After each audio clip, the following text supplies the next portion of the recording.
Speaker-elect, the Honorable Faustino Baji GD III and his family are invited to the rostrum for the oath-taking. The Honorable Javier Miguel Lopez Benitez of the 3rd District of Negros Occidental will administer the oath of office to the Speaker-elect. The Honorable Benitez is invited to the rostrum to administer the oath of office of the Speaker. May we request all the members of the House to rise.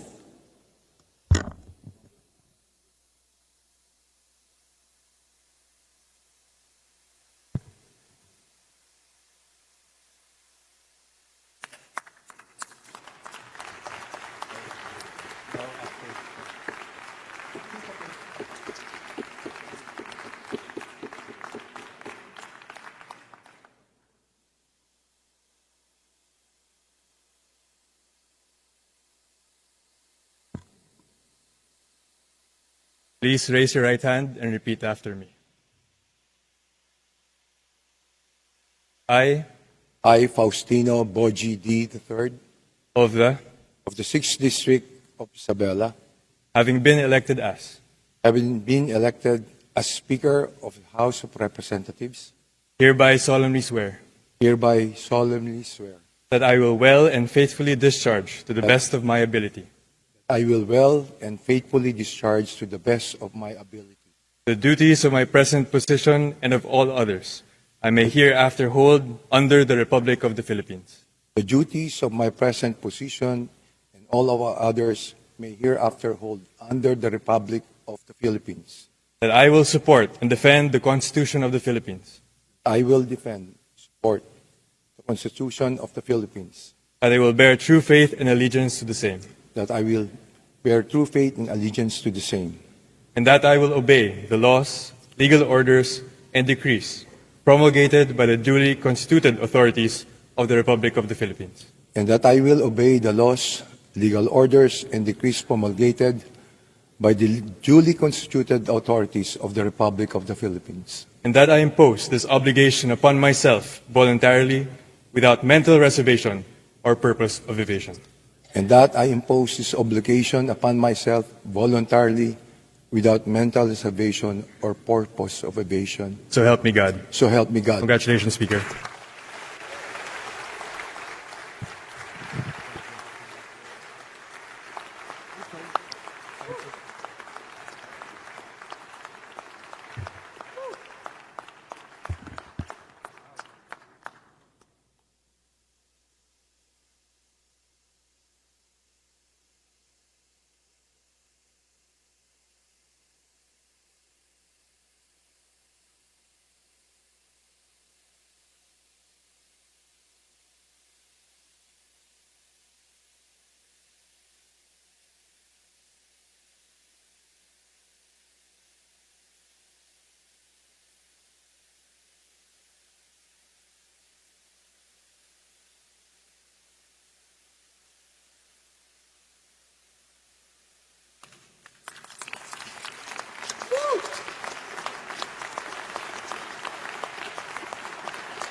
Majority Leader.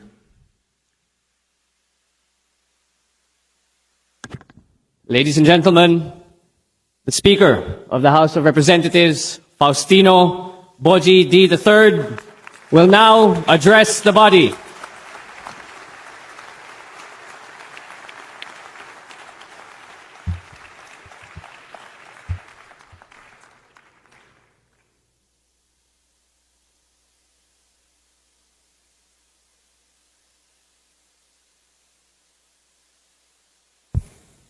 To the honorable members of this august chamber, the 20th Congress, mga kababayan, magandang hapon sa ating pong lahat. Ako po'y lubos na nagpapasalamat sa mga kasama kong mambabatas sa House of Representatives sa paghalala niyo sa akin bilang Speaker. Hindi ko po ito inaasahan. Matapos ang ilang dekadang panunumpihan bilang lingkod bayan mula pa kabataang barangay hanggang gobernador ng Isabela, inakala ko na ang susunod na yugto ng aking buhay ay para sa aking pamilya. Ngunit, ibang daan ang nilalaan ng ating Panginoon. Dinala po ako muli dito sa Kongreso upang mas higit pang palawakin ang aking paglilingkod. Aminado po ako, meron po akong pangamba sa aking dibdib habang iniisip ko ang hamon na kakukulang inakatang sa aking balikat.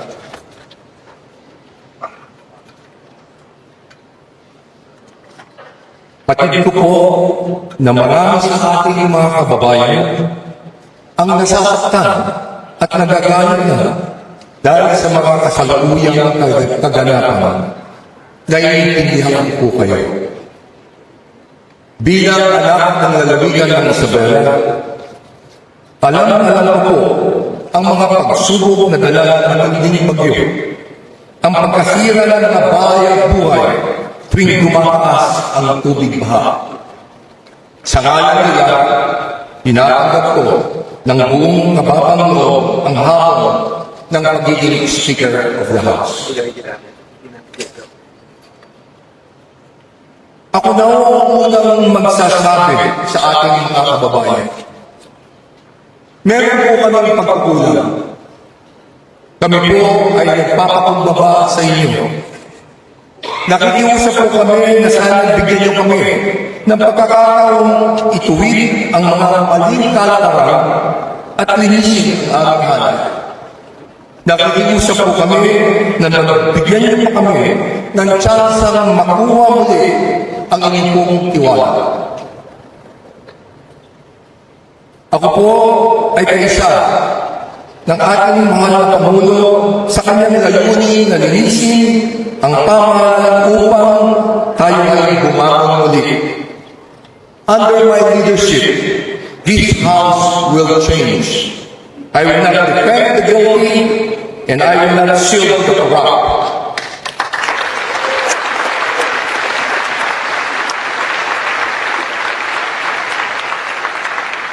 Gaya ng paninindigan ng ating Pangulo, no rank, no ally, no office will be spared from accountability.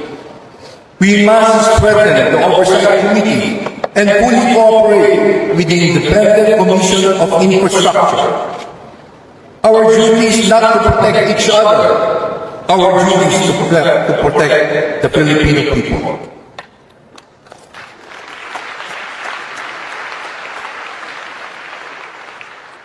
Alam kong maaaring maging puno ito ng panganib. Dahil sa mga maaaring matapakan, sinusugal ko ang aking pangalan na matagal ko pong pinagpaguran. Yayakapin ko ang sakripisyong ito nang maibsan ang mas mabigat na sakripisyong kinakaharap ng ating mga kababayan. Malinaw sa akin na higit matimbang ang aking pananagutang itaguyod ng ating saligang batas at unahin ang kapakanan ng mas nakakarami. Hindi ko hayaan ang sino man na membro dito sa 20th Congress na gamitin ang Kongreso para sa kanyang personal na interes.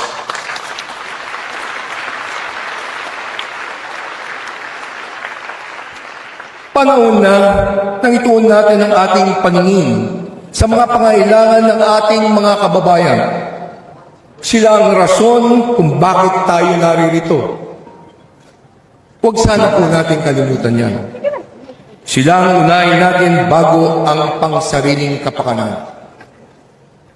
Kung meron pong dapat na managot sa mga umuugong ng mga paratang na ito, titiyakin natin na magiging patas ang mga pagdinig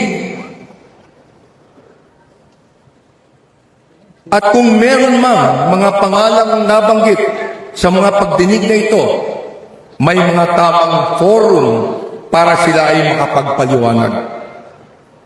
Tayo po ay magiging transparent at accountable sa ating mga gawain.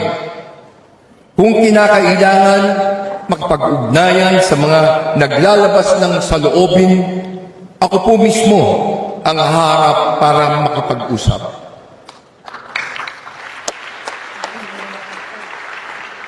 Makikinig po kami sa daing ng ating mga mamamayan. Makikinig po kami sa inyong mga boses. Ito lang ang paraan para lumabas ang pawang katotohanan at dito lang masisimulang matanggal ang agam-agam ng ating mga kababayan. Sa mga kasamahan ko sa Kongreso, magtatagumpay lamang po tayo kung tayo'y magkakaisa upang makamit ang hangaring ito. Buo po ang aking paniniwala na mas nakakarami sa ating mga kasamahan ang nangangarap at handang magtrabaho ng tapat para mapabuti ang ating bansa.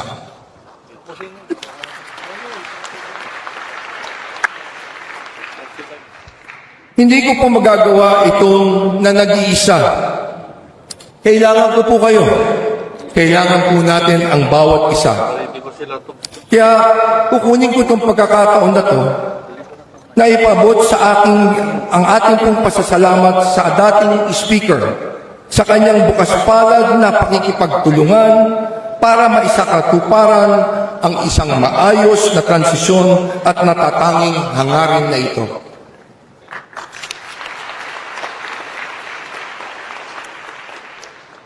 Sa tulong ninyo, sisiguraduhin natin na ang bawat sentimo ng paglalaanan ng budget sa bawat departamento ay tutugma sa pangangailangan ng mamamayang Pilipino. Pagtutulungan nating makapagpasa ng isang maayos at malinis na budget na mailalaan lamang tama sa mga programa para sa ating taong bayan. May mga hakbang nang ginawa upang gawing mas bukas ang proseso ng pagpasa ng budget at mas paigtingin pa natin ito.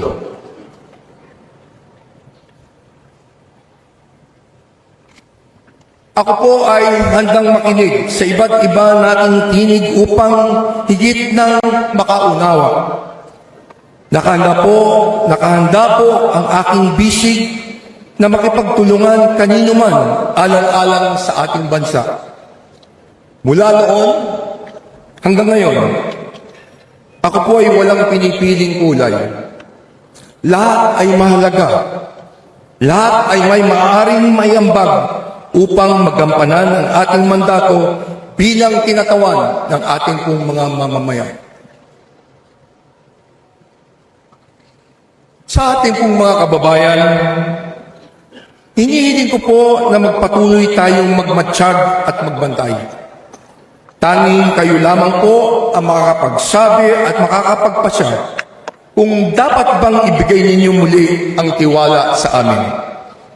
Kayo ang magiging bahagi ng reforma para masiguro natin sa darating na mga araw ang kapakanan ng taong bayan ang mauuna. Ngayon na po ang oras. Hindi bukas, hindi sa susunod na mga araw. Sama-sama tayong babangon, sama-sama tayong kumilos, sama-sama tayong maglingkod. Hindi magiging madali ang ating tatalakayin. Alam kong magiging mahirap para sa ating lahat. Pero gaano man kahirap kung ito naman ang nararapat, kung ito naman ang tama, ito ang kailangan nating gawin at pagtulungan.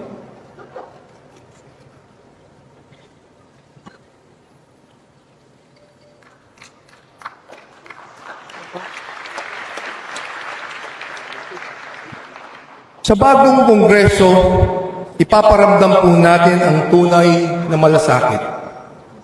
Ipapamalas natin ang tunay na paglilingkod na nakatutok ng buo para sa pag-angat ng buhay ng sambayanang Pilipino. Walang ibang agenda, walang ibang interes. Kapakanan ng Pilipino ang simula, gitna at dulo at wala ng iba.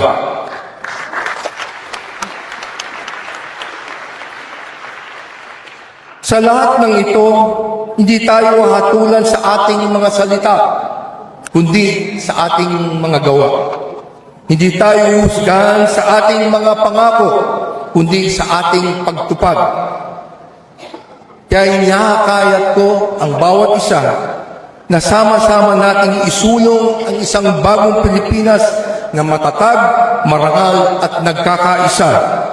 Muli, maraming salamat sa inyong pagtitiwala. Pagpalain nawa tayo ng buong may kapal.